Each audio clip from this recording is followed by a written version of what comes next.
licenciado Juan Cubi, analista político, experto en temas de desarrollo. Cerramos otra intensa semana en Ecuador, licenciado Cubi, con varios temas que merecen análisis y comentario.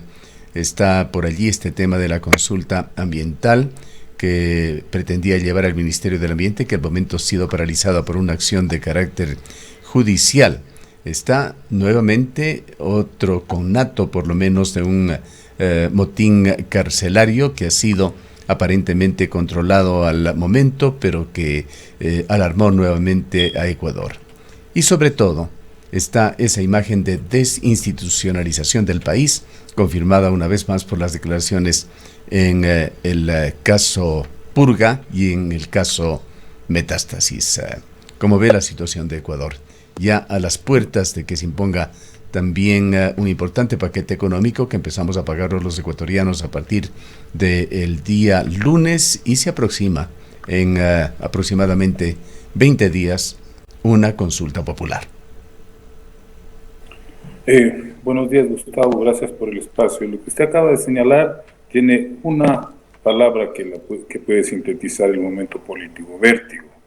Es decir, se precipitan los acontecimientos de tal manera que no da ni siquiera tiempo de procesar y analizar algún hecho, algún acontecimiento político, que ya viene otro de igual o de mayores proporciones. Esa es la situación. Usted ha empezado señalando el tema de la minería, un tema complejo, grave, pero tenemos también los juicios por el caso Metástasis, de Encuentro y Purga, tenemos la próxima consulta popular, tenemos este intento de amotinamiento del día de ayer. Es decir, confluyen tantos factores en una situación de alta fragilidad política que, claro, uno tiene que tratar de responder desde el análisis político a estas insinuaciones de cada uno de estos acontecimientos, pero difícilmente se puede tener una visión de conjunto. Ahora, Juan, muy buenos días, gracias por acompañarnos. ¿Cómo le ve usted al presidente de la República? Le hemos visto en algunas actuaciones que nos recordaba al expresidente Guillermo Lasso, puesto el casco, el chaleco, en la ciudad de Guayaquil para conocer los resultados de los operativos. Le escuchamos en un acto en alguna de las localidades también de la costa, en la que se ha referido a ciertos sectores como Atrasapueblos, Conchudos, y le hemos escuchado haciendo campaña popular por el sí, precisamente para la consulta. ¿Cómo le ve usted al presidente cuando además no le vimos al ministro de Defensa saliendo a dar declaraciones, sino al jefe del Comando Conjunto de las Fuerzas Armadas alertando sobre las actuaciones que tendrán como fuerzas militares respecto, por ejemplo, de las protestas de los comuneros? Prácticamente dijo que efectivamente se trataba de unos terroristas y que ellos iban a responder. Mire, el caso del presidente Noboa era previsible. Él prácticamente se sacó la lotería con la presidencia de la República. Entonces, un líder político que carecía de equipo de gobierno, de partido, no tenía las condiciones prácticas para asumir la conducción del gobierno, entonces ha tenido que ir improvisando estos 3 meses y prácticamente rellenando cargos, puestos. Eso es lo que le confiere incoherencia a la administración pública. Lo que usted señala, Rosana, es un reflejo de esta carencia de personas que den un perfil claro, que ocupen puestos fundamentales, como por ejemplo el Ministerio de Defensa, Ministerio de Economía, etcétera. Ese es el gran problema.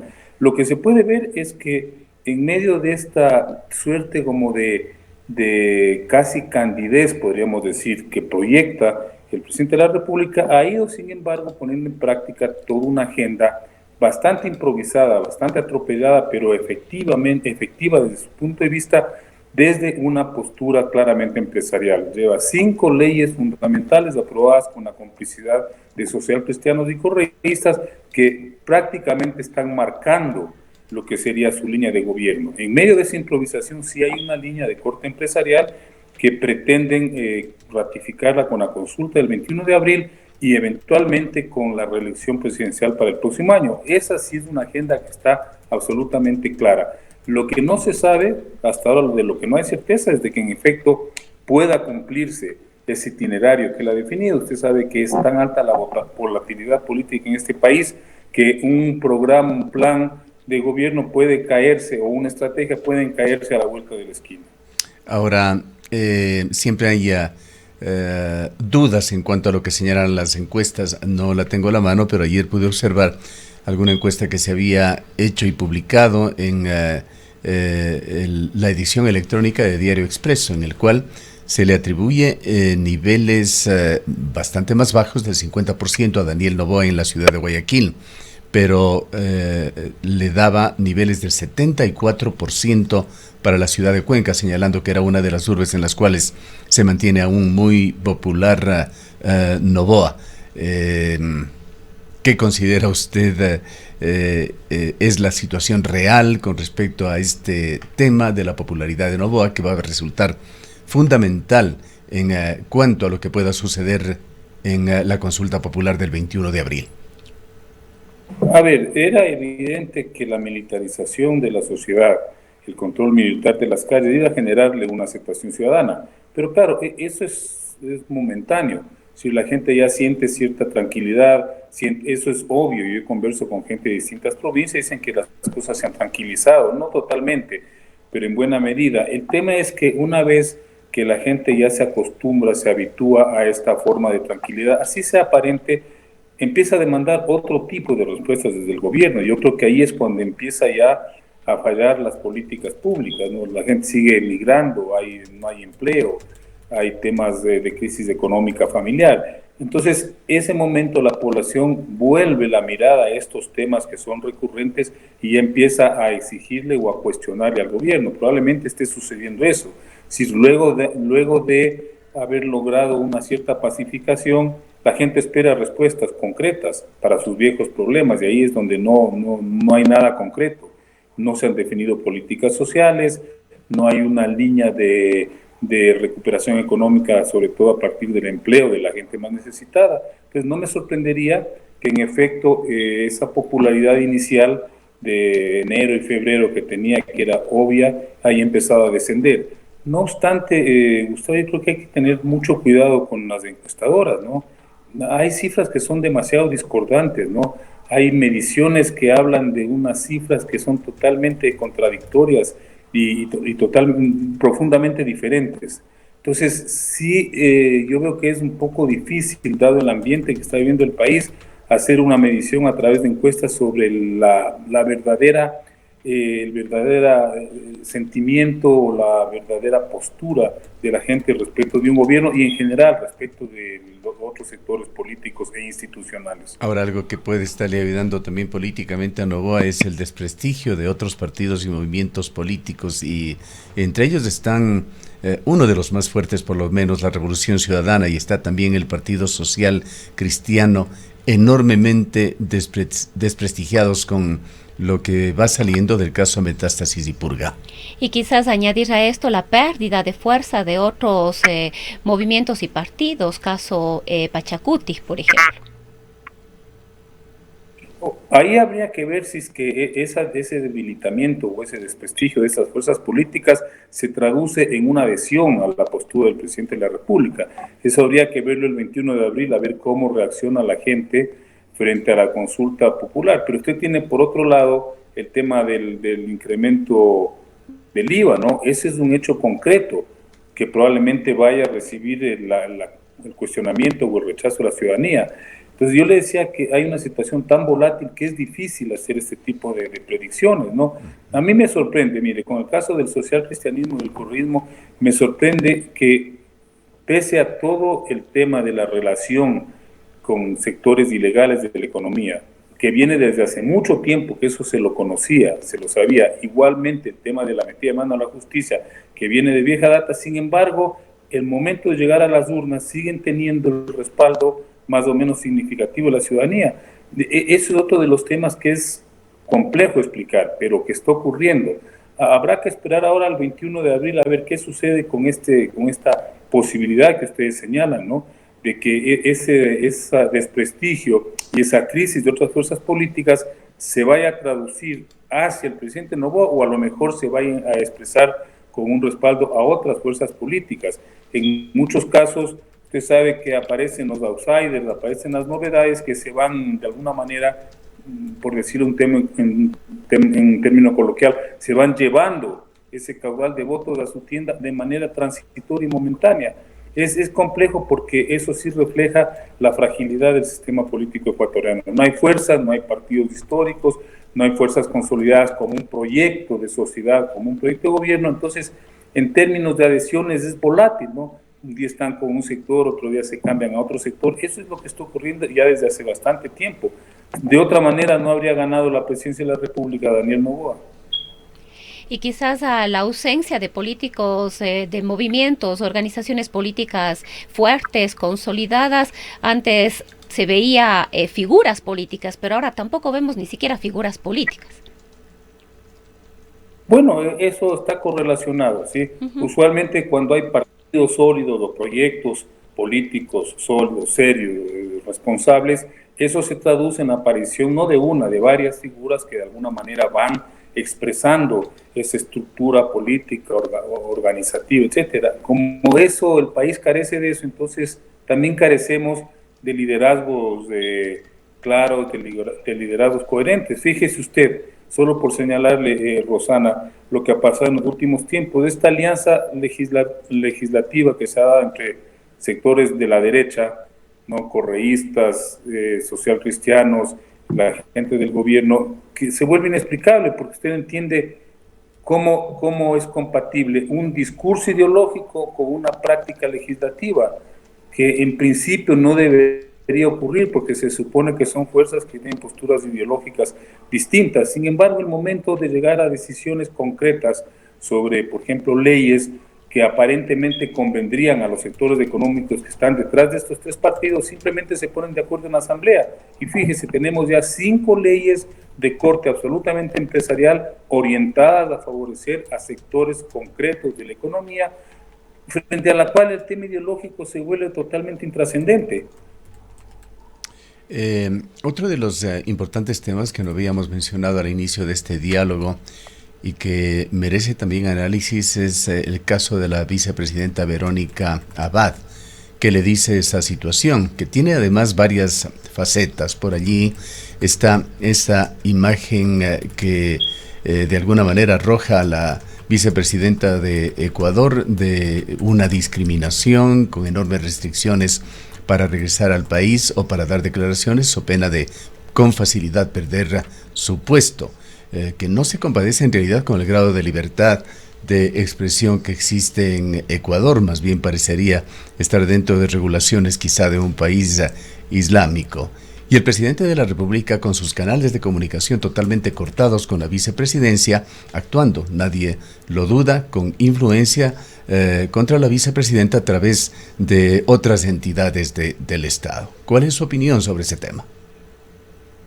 A ver, la una parte es que habría que analizar si es posible, si es factible que detrás de esta respuesta de la vicepresidenta, de esta pelea con Daniel Noboa, existe una agenda de corte político. Yo personalmente desconozco eso, pero sí sería bueno, digamos, tratar de investigar si es que es una respuesta únicamente personal o hay una agenda, ¿no? Usted sabe que en política muchas veces los eventos no tienen que ver con lo que aparecen, sino con lo que hay detrás. Y la segunda cosa es que yo creo que la vicepresidenta cometió errores garrafales, ¿no? Gravísimos, porque desde un inicio, el momento en que ya tuvo estas discrepancias con el presidente, debió haber cambiado de postura, por una simple razón, Gustavo. Los vicepresidentes tienen una función específica, es reemplazar al presidente en caso de ausencia o en caso de destitución. Eso es toda su función, y fuera de eso es lo que le asigne un presidente de la República, las funciones que le dé. Por lo tanto, es un funcionario que tiene que estar siempre en segundo plano. Y a mí me parece que la vicepresidenta, la señora Verónica Abad, desde un inicio empezó a hacer una serie de declaraciones un poquito salidas de tono, salidas de foco, que ya le generaron estos inconvenientes. Sí, pero permítame allí añadir algo, pero no olvidemos, no quitemos de la mira que quien escogió a la vicepresidenta Verónica Abad para ser su candidata a la vicepresidencia fue Daniel Noboa. Así es, y Gustavo le escogió porque todos sabemos que Daniel Noboa nunca pensó en llegar a la presidencia. Él tenía que cumplir el requisito de tener un binomio con paridad de género y eventualmente que representara a otra región del país. Era eso. Ahora, el momento en que llega la segunda vuelta y se ve la posibilidad de que llegara a la presidencia, ese momento ya era obvio que tenían esa posibilidad real de acceder al poder. Y sin embargo, se siguieron manteniendo estas discrepancias. Yo recuerdo, yo me sorprendió el día en que proclamaron los resultados que la primera declaración hace la vicepresidencia en el Consejo Nacional Electoral. Y yo decía, dentro de la formalidad de la política, eso era un error, porque quien tiene que salir a dar las declaraciones y hablar y a dar la cara es el candidato ganador, que es el presidente de la República. Entonces yo lo que voy, Gustavo, es que no quedaron claras estas funciones y estas relaciones, y las consecuencias son que este conflicto se ha ido agravando. Y esto se agrava, entre otras cosas, por lo que ya dijo el presidente de la República. Yo tengo que encargarle el poder a la señora Verónica Abad, como corresponde el momento en que yo me lance a la campaña electoral.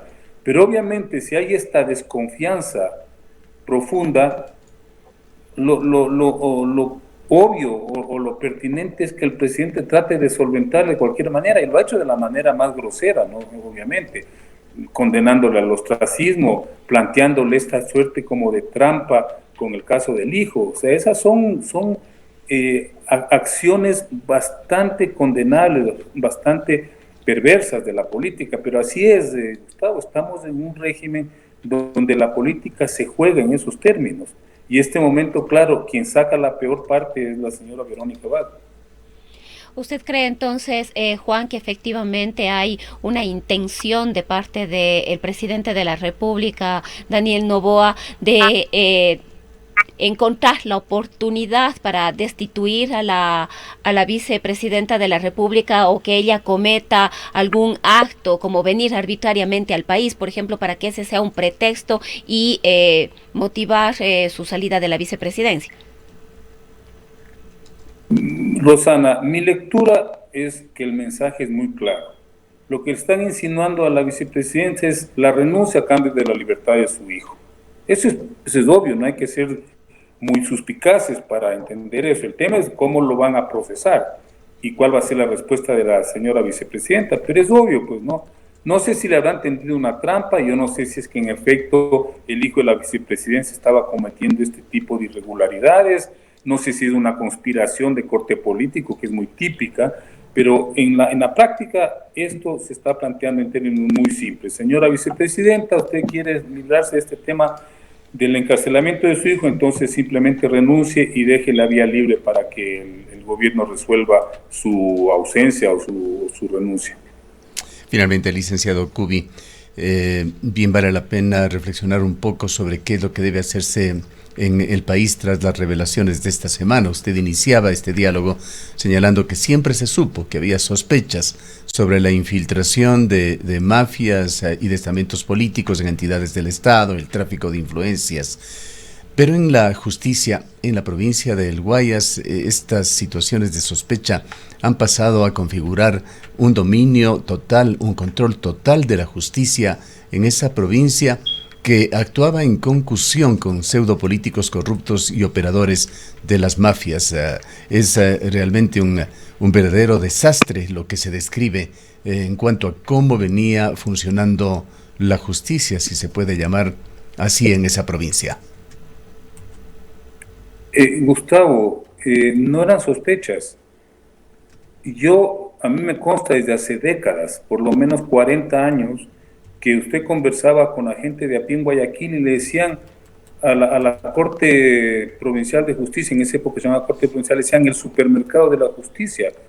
Todo el mundo sabía que ahí había siempre la mano de los poderes locales y particularmente de los socialcristianos en la administración de la justicia.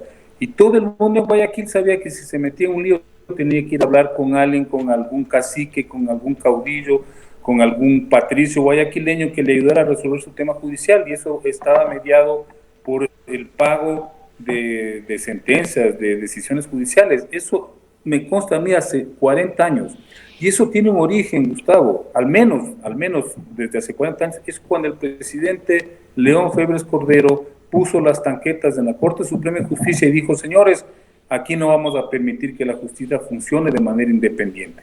Van a ir los jueces que el poder necesite. que el poder requiera. A partir de ese momento, Gustavo, todos los gobiernos se han dado cuenta de que manejar la justicia, de meter la mano en la justicia, es el mejor recurso para el poder. Y con eso han gobernado sin necesidad de estar sentados en un sillón en Carondelet. Los socialcristianos han gobernado este país 40 años y ha sido, entre otras cosas, a partir del manejo de la justicia, que ha servido para perseguir a los rivales políticos. Ahora, esta práctica, esta desviación de la democracia ha sido particularmente grave en la provincia del Guayas, porque Guayas y Guayaquil han sido feudos social cristianos los últimos 30 años.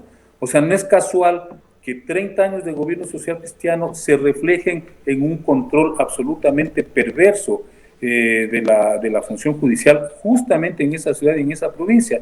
De manera que a mí no me parece que se está constatando nada de lo que no se sabía. Era obvio y no era una sospecha, no era un rumor. La gente de a pie, la gente de la calle en Guayaquil sabía que así operaba la justicia, al menos en su ciudad.